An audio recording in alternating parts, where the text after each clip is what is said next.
The advice that I would give to a first-generation college student is just to look around.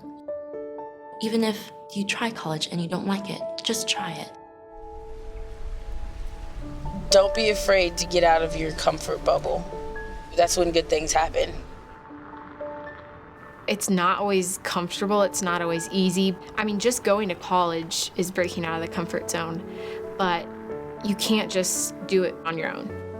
Don't be afraid to ask for any kind of help. If you're struggling like financially, you're struggling with grade, there's tons of resources.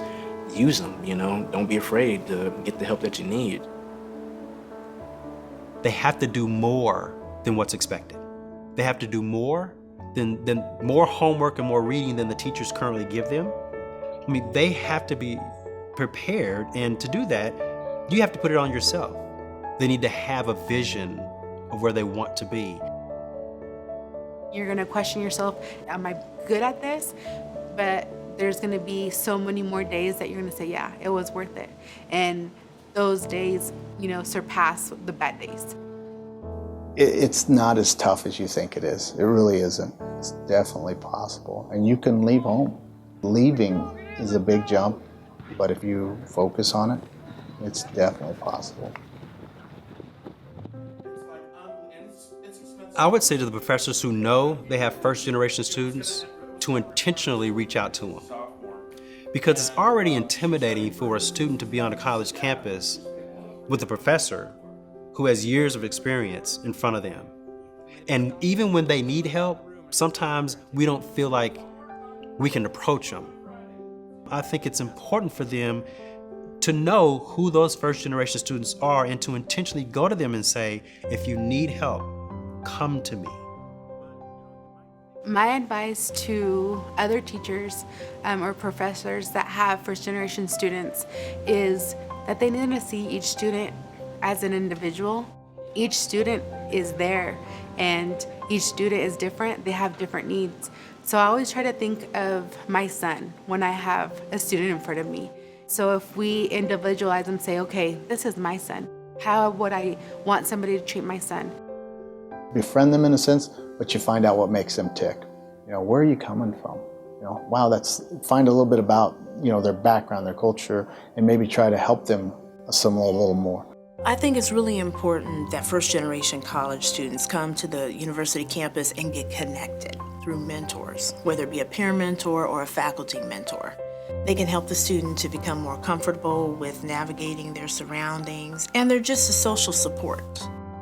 You got to reach out and find some people who've been through the experience, because that kind of firsthand knowledge is almost impossible to acquire in any other way. Being as immersed and connected on campus as you possibly can increases your opportunities for success exponentially. The research says that if you are plugged in and well connected on campus through mentorship programs or campus jobs, that your odds of success increase significantly because you're immersed in the environment. It's critically important that we give students permission to ask for help. We're dealing with a large number of students that are in the exact same place, so there's no question that's silly, there's no question that is not relevant, and there's no question that doesn't have a legitimate answer that can be found. I think we have to be there in an accessible, responsive way, and it could be that faculty advisor, it could be that faculty member, it could be a religious minister or rabbi or priest in our community, it could be an employer, an on-campus employer. Authentic voice is one of the most powerful teaching tools that we have, and being able to support and nurture first-generation students that will go out and then support and nurture high school students, middle school students, even elementary students, and plant that seed. I know you can do this, and I did, and let me tell you about my walk. That makes that impact so powerful. The nation and the world needs these folks to be successful because they have perspective and strengths that they bring to the university experience and that they will bring to professions and to their careers and lives which are really in demand these days. We need them to bring their critical thinking to the great problems we face. We need them to persevere so they can acquire enough power to make a difference in our society where it's needed. Even though it's big and it may seem big, there is a place for them here. Everyone can find their place here. And if I can do it, anybody can do it. I truly believe that. My name is Helen Nguyen. Lisa Mead, Chris Bailey, Jessica Leichter, Sierra Kathy. Martin Segovia. Hello, my name is Chuck Allen. Angelica Villanueva, I'm Amanda Morales. Dr. Dina Bennett, Stephen Dandino. Dr. Pat Bosco, Debbie Mercer. Athletic Director and Associate Principal at Garden City High School. I'm the founder and director of the Urban Scholastic Center.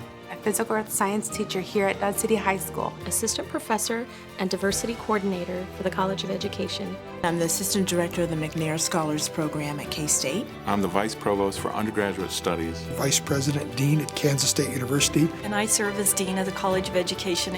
And I am a first generation. First generation. And I'm a first generation student.